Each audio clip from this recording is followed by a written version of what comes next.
ગરીબીની સહાય ગ્રુપ બોટાદ બહેનો તરફથી પ્રસાદ શાક ચાપડી જાંબુ ભૂંગળા આપવામાં આવેલ છે. બધા થેન્ક યુ કહી દો.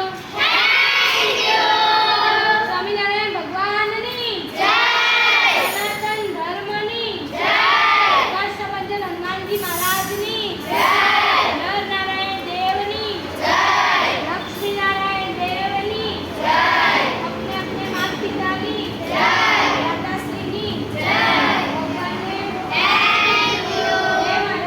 હે મહારાજ જંગા પધારો અમને આટલું અન્ન મળ્યું તેના માટે તમારો ખૂબ ખૂબ આભાર. ભગવાનને થેન્ક યુ. ગરીબીની સહાય ગ્રુપ બોટાદ બહેનો તરફથી પ્રસાદ શાક ચાપડી જાંબુ ભૂંગળા આપેલ છે.